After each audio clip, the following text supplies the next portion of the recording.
नमस्कार। आज हम एक ऐसे सवाल पर थोड़ी गहराई से बात करने वाले हैं जो शायद हम सबने कभी न कभी सोचा हो, और यही हमारे आज के स्रोत का आप कह सकते हैं केंद्रीय बिंदु है कि भाई किताबें पढ़ना ज़रूरी क्यों है। क्या ये बस स्कूल की बात है या फिर हमारी आज की ज़िंदगी से भी इसका कोई वाकई गहरा नाता है। स्रोत की शुरुआत ही इस बात से होती है कि ये मामला सिर्फ जानकारी जुटाने का नहीं है। ज्ञान तो मिलता है, जाहिर है वो एक फायदा है, लेकिन पढ़ने से हमारी सोच का दायरा बढ़ता है, ऐसा कहा गया है। हमारी शब्दावली मतलब हमारे अल्फाज बेहतर होते हैं और कल्पना शक्ति को भी पर मिलते हैं। ठीक है, तो चलिए इसको थोड़ा समझते हैं।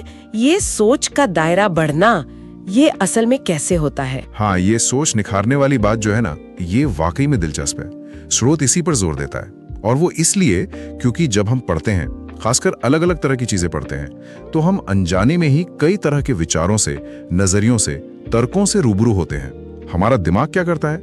वो इन नए आइडियाज को प्रोसेस करता है, सोचता है, उन पर तुलना करता है। ये एक तरह की दिमागी वर्जिश ही है। दिमागी वर्जिश, हाँ ये सही शब्द है। बिल्कुल। और स्रोत में एक बात और है, फिक्शन यानी कहानियां पढ़ने से समानुभूति, एम्पैथी जिसे कहते हैं, वो बढ़ती है। क्योंकि हम किरदारों की जगह खुद को रख के देखने लगते हैं, उनकी भावनाओं को समझने की कोशिश करते हैं। अच्छा, ये तो मैंने भी महसूस किया है कहानियां पढ़ते वक्त। हाँ, होता है। और हाँ, वो तनाव कम करने वाली बात भी है, बहुत जरूरी। स्रोत कहता है कि पढ़ने का जो एक्ट है वो ध्यान भटकाता है, हमें रोज की जो चिंताएं हैं उनसे दूर ले जाता है। इससे क्या होता है? हार्ट रेट थोड़ा धीमा होता है, मसल्स का तनाव कम होता है। मानो जैसे दिमाग को एक छोटी सी छुट्टी मिल गई हो, एक मिनी वेकेशन। वाह, ये तो कमाल है। मतलब पढ़ने का असर इतना गहरा है, दिमागी कसरत भी और इमोशनल लेवल पर भी असर, और फिर ये स्ट्रेस बस्टर भी। लेकिन स्रोत एक और बात कहता है, पढ़ने वाले लोगों में एक गहराई होती है, उनकी बातों में, उनके व्यक्तित्व में। ये गहराई, ये क्या चीज है? क्या सिर्फ ज्यादा जानना? ये अच्छा सवाल पूछा आपने। अगर हम इसको थोड़ा बड़ी पिक्चर में देखें तो ये गहराई सिर्फ ज्यादा फैक्ट्स जानना नहीं है। नहीं, ये असल में वो जो बेहतर सोच है, जो बढ़ा हुआ ज्ञान है, और वो जो समानुभूति विकसित हुई है, उन सब का मिला जुला नतीजा है। अच्छा, तो ये एक कॉम्बिनेशन है। हाँ बिल्कुल। गहराई का मतलब है कि आप चीजों को सिर्फ सतह पर नहीं देखते, आप थोड़ा अंदर जाते हैं, बारीकियों को समझते हैं, अलग अलग नजरियों की इज्जत करते हैं, और अपने विचार भी ज्यादा साफ और संतुलित तरीके से रख पाते हैं। स्रोत में डॉक्टर कलाम साहब का वो मशहूर कॉल भी है ना, books are your best friends, किताबें आपकी सबसे अच्छी दोस्त हैं। हाँ, सुना है। तो ये दोस्ती कोई ऐसी वैसी दोस्ती नहीं, ये वो दोस्त हैं जो आपको दुनिया को और खुद को बेहतर समझने में मदद करती हैं, आपको सोचने पर मजबूर करती हैं, और इसी तरह आपके व्यक्तित्व में वो गहराई आती है। ये सिर्फ जानकारी नहीं है, ये समझ और विवेक का विकास है। तो इसका मतलब तो साफ है, पढ़ना सिर्फ एक हॉबी नहीं है या टाइम पास। ये तो एक परिवर्तन लाने वाली प्रक्रिया है, एक तरह का इन्वेस्टमेंट है खुद में।